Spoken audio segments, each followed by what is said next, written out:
भारत की स्वतंत्रता के लिए आजाद हिंद फौज का नेतृत्व करने वाले सुभाष चंद्र बोस की मौत आज भी एक रहस्य बनी हुई है। आखिर नेताजी सुभाष चंद्र बोस किन परिस्थितियों में गायब हुए या फिर उनकी मौत हुई? आखिर क्यों कई जाने माने लोग उनकी मौत की खबर पर भरोसा नहीं कर रहे हैं? बात उन दिनों की है जब अंग्रेजों ने सुभाष चंद्र बोस को उनके ही घर पर नजरबंद किया हुआ था। सुभाष चंद्र बोस जियाउद्दीन के भेष में 14 खुफिया अधिकारियों की आंखों में धूल झोंकते हुए न सिर्फ भारत से भागने में सफल रहे बल्कि लगभग आधी दुनिया का चक्कर लगाते हुए जापान पहुंच गए। दूसरा विश्व युद्ध समाप्त हो चला था। जापान को आत्मसमर्पण किए हुए अभी 3 दिन हुए थे। 18 अगस्त 1945 को सुभाष चंद्र बोस का विमान ईंधन लेने के लिए ताइपे हवाई अड्डे पर रुका था। बताया जाता है कि दोबारा उड़ान भरते ही उनके विमान के इंजन का एक प्रोपेलर टूट गया और विमान नाक के बल सीधा जमीन से आ टकराया। बताया जाता है कि विमान के ईंधन की टंकी नेताजी के सर के ऊपर फट गई थी, जिससे उनके पूरे कपड़े तेल से भीग चुके थे। इस दौरान विमान ने आग पकड़ ली। इस हादसे में नेताजी पूरी तरह झुलस चुके थे। बताया जाता है कि उस समय घायल अवस्था में नेताजी ने कहा था कि मेरा अंत नजदीक है, भारत जाकर लोगों से कहो कि आजादी की लड़ाई जारी रखें। उसी रात लगभग 9 बजे नेताजी ने अपनी अंतिम सांसें ली और 20 अगस्त को नेताजी का अंतिम संस्कार कर दिया गया। अंतिम संस्कार के 25 दिन बाद हबीबुर रहमान नेताजी की अस्थियों को लेकर जापान पहुंचे। अगस्त 1945 में जब नेताजी की मृत्यु हुई या यूं कहें कि उनकी मृत्यु की खबर फैलाई गई,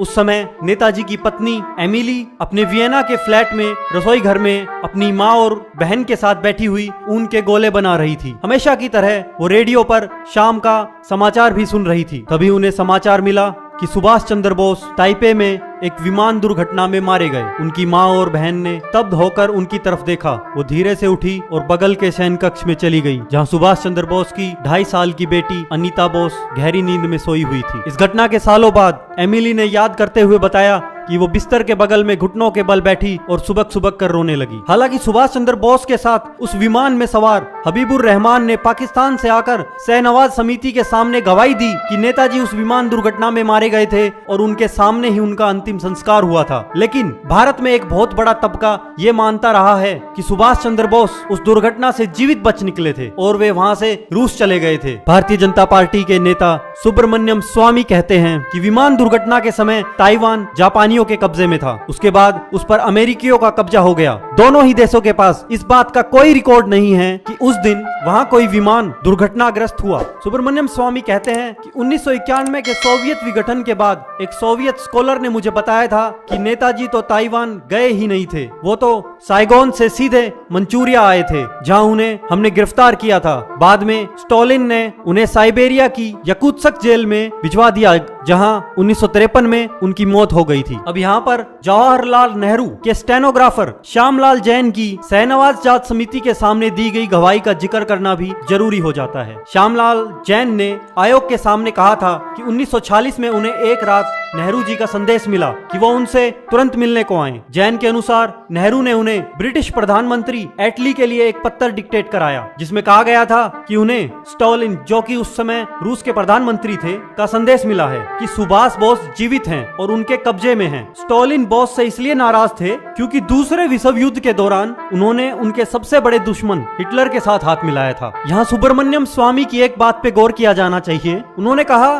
कि जब वो चंद्रशेखर के मंत्रिमंडल में मंत्री बने तब उनके पास जापान से एक अनुरोध आया कि रिंकोजी मंदिर में सुभाष बोस की अस्थियां रखी हैं। आपको बता दें कि ये रिंकोजी मंदिर जापान में है। जापानी सरकार ने कहा कि आप ये अस्थियां ले जाइए, लेकिन उनकी एक शर्त है कि आप इनका डीएनए टेस्ट नहीं कराएंगे। सुब्रमण्यम स्वामी का कहना है कि इंदिरा गांधी ने अपने कार्यकाल में नेताजी पर एक पूरी फाइल को अपने सामने फड़वाया था। सुभाष चंद्र बोस की मौत पर इंडियाज बिगेस्ट कवर अप नाम की किताब लिखने वाले अनुज धर कहते हैं कि उन्होंने प्रधानमंत्री कार्यालय से मांग की थी कि उन्हें वे दस्तावेज उपलब्ध कराए जाएं जिसमें सोवियत संघ में सुभाष बोस के होने की जांच की गई। अनुज धर बताते हैं कि पीएमओ ने उन्हें यह कहकर फाइल देने से इनकार कर दिया कि इससे विदेशी ताकतों से हमारे संबंधों पर प्रतिकूल असर पड़ेगा। अनुज धर का मानना है कि विदेशी संबंध तो बस एक बहाना है, असली भूचाल तो देश के अंदर आएगा। हाल ही में कुछ गोपनीय दस्तावेजों के उजागर होने से ये बात सामने आई है कि जवाहरलाल नेहरू प्रधानमंत्री होते हुए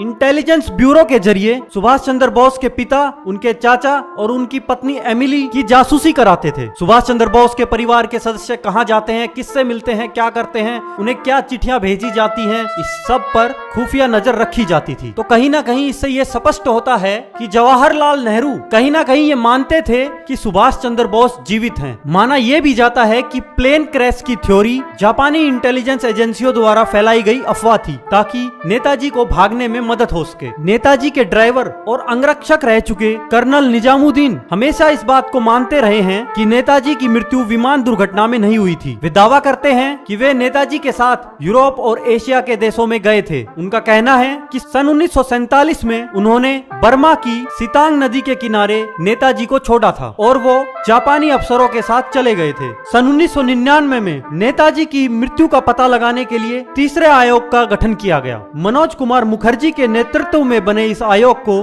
ताइवान सरकार ने ये बता दिया कि ताइवान की भूमि पर उस दिन कोई जहाज दुर्घटना नहीं हुई थी, लेकिन भारत सरकार ने मुखर्जी आयोग की इस रिपोर्ट को बिना किसी ठोस कारण दिए खारिज कर दिया। नेताजी के बारे में एक बहुत बड़े वर्ग का ये मानना है कि वो फैजाबाद में गुमनामी बाबा के नाम से रहते थे। फैजाबाद से लेकर छत्तीसगढ़ तक नेताजी के होने के कई दावे किए जा चुके हैं। यहाँ गौर करने वाली एक बात यह है कि नेताजी सुभाष चंद्र बोस द्वारा सन 1925 से 1940 तक लिखे गए पत्रों की लिखावट गुमनामी बाबा के लिखे हुए पत्रों से मेल खाती है। यहाँ आपको बता दें कि आरएसएस के एक संघ प्रमुख ने भी बहुत ही सम्मानजनक भाषा में गुमनामी बाबा को पत्र लिखा था। पूर्व प्रधानमंत्री चौधरी चरण सिंह, इंदिरा गांधी से लेकर मोरारजी देसाई तक भी गुमनामी बाबा से मिलने आते थे। अनुज धर का मानना है कि सन 1971 में बांग्लादेश के विभाजन के बाद उसके टूटने पर समझ में आ जाना चाहिए था कि सुभाष चंद्र बोस जिंदा हैं। इसका कारण देते हुए वे कहते हैं कि बांग्लादेश के विभाजन की योजना बोस ने ही बनाई थी। अनुज धर ने अपनी जांच में ये पाया कि जिस स्थान पर सुभाष चंद्र बोस का विमान क्रैश हुआ था उस जगह की फोटोएं वहां से मेल नहीं खाती हैं। गुमनामी बाबा की मौत 88 साल की उम्र में 1985 में हुई। बार बार ये मांग उठाई जाती रही है कि रसिया से सुभाष चंद्र बोस से जुड़े दस्तावेज निकलवाने चाहिए, लेकिन यहाँ गौर करने वाला पहलू यह है कि पहले भारत सरकार तो अपने पास रखे हुए दस्तावेज निकाले। जब गुमनामी बाबा के हैंडराइटिंग का मैच सुभाष चंद्र बोस के लिखे पत्रों के साथ कराया गया तो एक बहुत ही जाने माने हैंडराइटिंग एक्सपर्ट का यह कहना था कि एज ए राइटिंग एक्सपर्ट उनके 40 साल का एक्सपीरियंस बेकार है अगर ये दोनों ही हैंडराइटिंग एक आदमी की ना हो तो। जब गुमनामी बाबा से पूछा जाता था कि वो सामने क्यों नहीं आते तो वे कहते थे कि अगर मैं सामने आया तो ये देश हित में नहीं होगा, इससे देश को नुकसान पहुंचेगा। यहाँ आपको एक बात बता दें कि सुभाष चंद्र बोस के परिवार की जासूसी कराए जाने के बाद जो भी रिपोर्ट्स निकलकर सामने आती थी वो सब ब्रिटेन की खुफिया एजेंसी MI5 के साथ साझा की जाती थी। अब हम आपको बताते हैं कैसे किया जाता था। तो आपको बता दें कि सन 1954-55 तक हमारी तीनों सेनाओं के चीफ अंग्रेज अफसर होते थे और हमारे IB चीफ एक अंग्रेजी अफसर जिसे SLO कहा जाता था उसको रिपोर्ट करते थे। ये हमारी आजादी से जुड़ा एक कड़वा सच है। मोनी बाबा का ये भी मानना था कि अगर वो बाहर आते हैं तो भारत तीसरे विश्व युद्ध का केंद्र बिंदु बन जाएगा। सन 1972 में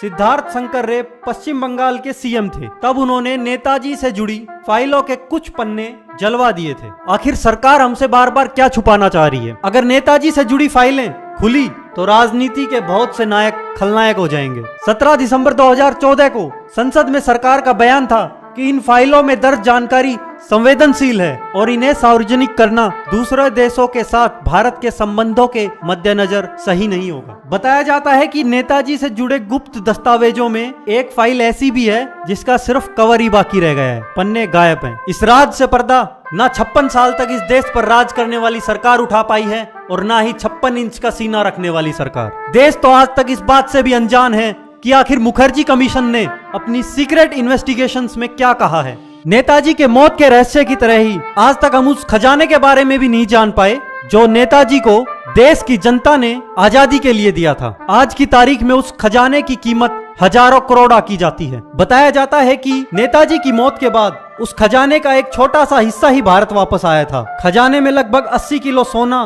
गहने, हीरे जवाहरात, सोने के सिक्के और गिनियां थी। हिटलर का दिया हुआ सोने का सिगरेट केस जैसे तोहफे, करोड़ों की नकदी और 2800 सोने के सिक्के भी उस खजाने में मौजूद थे। माना जाता है कि इस खजाने के बारे में पंडित नेहरू को जानकारी 1945 से ही मिलनी शुरू हो गई थी। तब उन्होंने नेताजी के परिवार वालों पर जासूसी नजर रखने के निर्देश दिए थे। जवाहरलाल नेहरू ने इस खजाने का पता करवाने के लिए कोई इंक्वायरी नहीं की। 1952 में जब सरकार ने यह खजाना वापस लाने की कोशिश की तो सिर्फ 11 किलो सोना ही भारत वापस आ सका, जो कि नेताजी की दूसरी चीजों के साथ राष्ट्रीय म्यूजियम दिल्ली में रखा हुआ है। इस खजाने के लूट के बारे में नेहरू को कई बार पत्र लिखा गया, लेकिन नेहरू ने इस पर कोई प्रतिक्रिया नहीं जाहिर की। अगर आप ये सोच रहे हैं कि नेताजी के पास इतना सोना और धन कहां से आया, तो आपको बता दें कि ये सारा धन उन्हें देश की जनता ने सौंपा था। ये धन आजादी के दीवानों ने देश को आजाद कराने के लिए दिया था। एक बार तो नेताजी के जन्मदिन पर उन्हें सोने से तोला गया था। ये सारी जानकारियां